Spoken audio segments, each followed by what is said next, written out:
Hi there, my name is Memo, this is my channel Houseplanty Goodness, and essentially it's a safe space for me to geek out about my big passion, which is tropical houseplants. You might be able to see some of them behind me.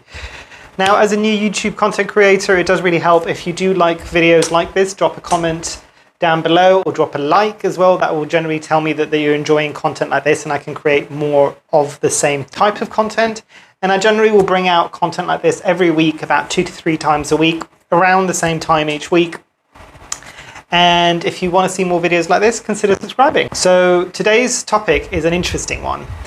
It came up from one of my subscribers onto this channel. And I do encourage you, if you've got any topics that you'd want me to discuss, do drop it in the comments down below. It really does help because I'm always looking for new ideas of things that you guys would appreciate seeing. So yeah, drop a comment down below, let me know.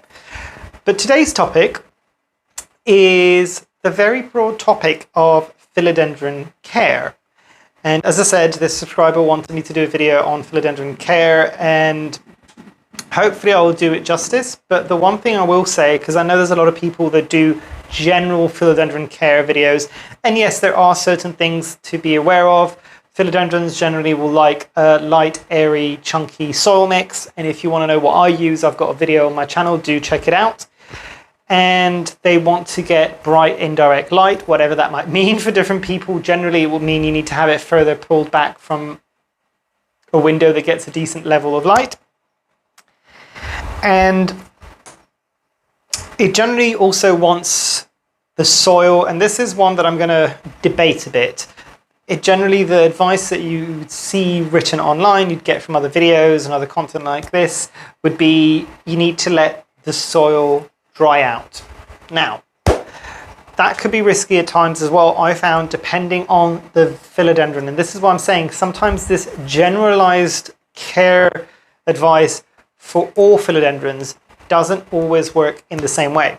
Now, I've got some philodendrons in front of me that I'm going to talk about, but ones that I don't have in front of me because it's just too much of a pain for me to bring it down from shelves, I will probably put a picture up in the corner here.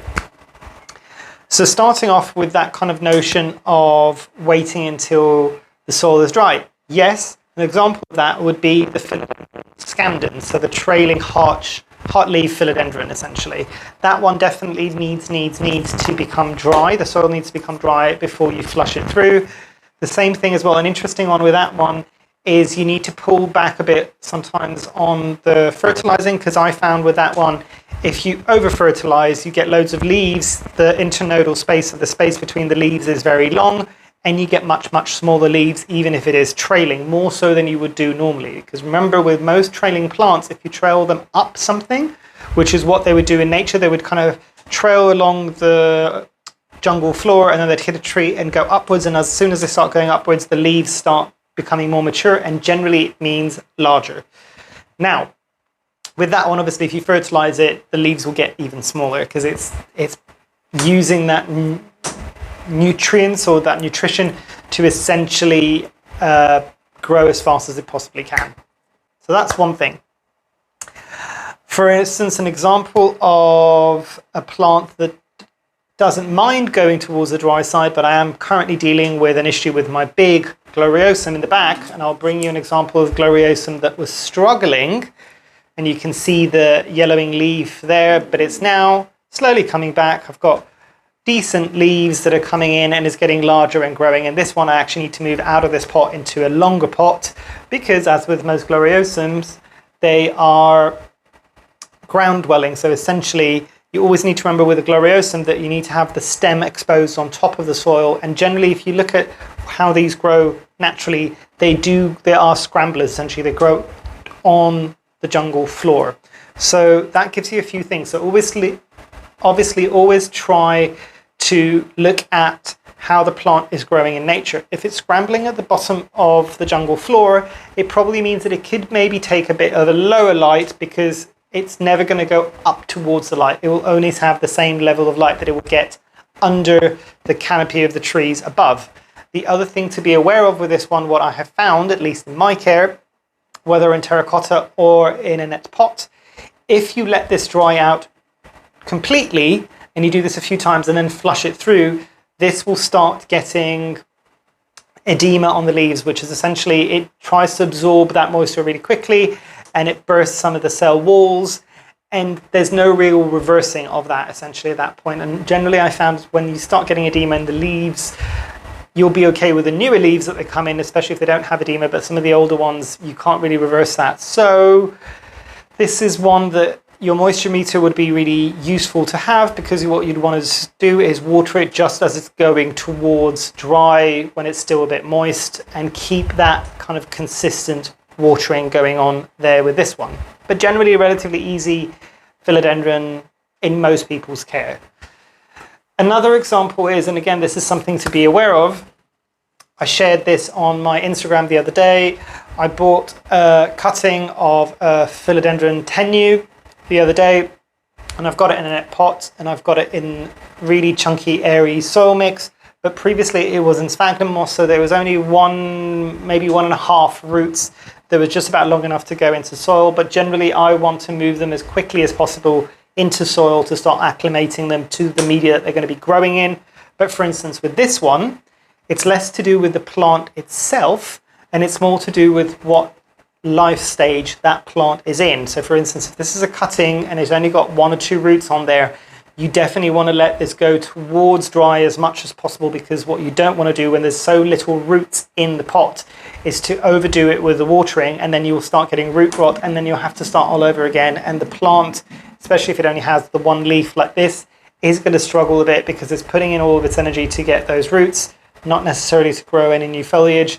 So it's a bit risky. So something to bear in mind, look at the life stage of the specific philodendron that you've got in front of you. If it's a nice mature specimen, that's not necessarily an issue, but definitely be careful with the water that you're giving it. Again, in terms of light conditions for this, because it is a cutting, it's one that I will give it bright and direct light, and maybe a bit more medium light. I don't want to give it too much light, because I also don't want to start scorching the leaf, because that will cause stress, and I need this plant to be in the best conditions that it can possibly be in terms of humidity, in terms of lighting and watering, in order to facilitate for that root growth. I obviously don't want to have too little light to it, even if the mature specimen might be able to take medium to low light.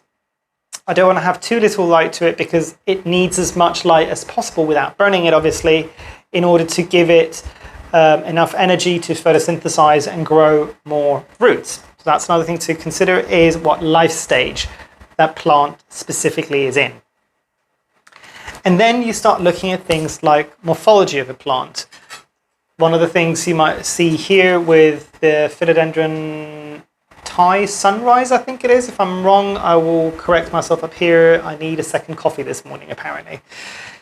But this is a neon plant, and hopefully that is coming up as quite a bright neon green there, which generally means that, I don't know if a lot of people know this, with a lot of the neon plants, imagine treating it the same way that you would a variegated plant. So it doesn't have dense amounts of chlorophyll. So sometimes when you see plants like the Philodendron Black Cardinal, which is a very dark, almost black leaf, and I know not a philodendron, but the ZZ Raven, which again has black leaves, those leaves aren't black. They've just got very, very dense levels of chlorophyll, which is a very, very dark green, which means they have more of a capacity to utilize lower light conditions, because, and they do prefer that as well, because it's so densely packed.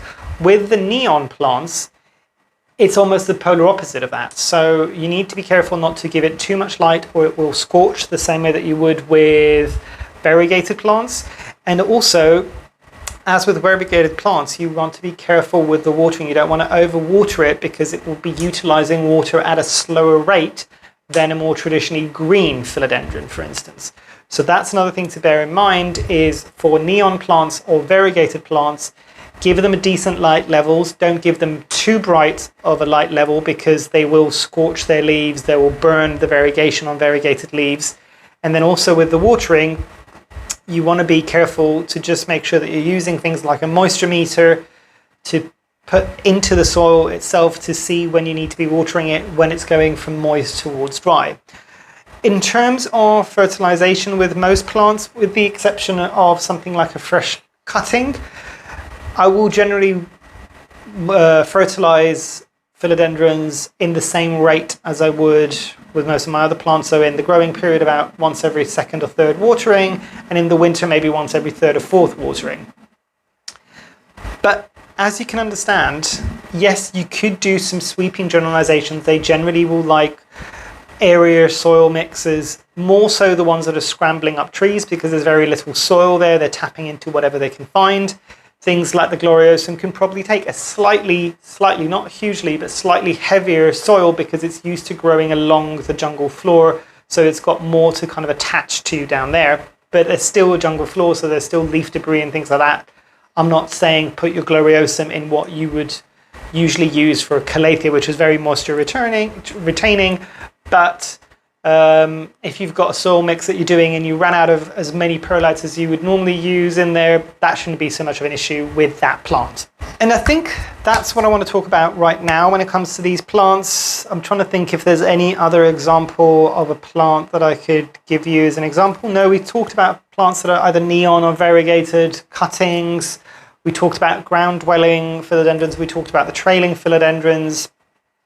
Let me know if you want to do if you want me to do another video on this. I can probably do another video on different philodendron care, but more based on the types of plants rather than just a sweeping generalization on philodendrons.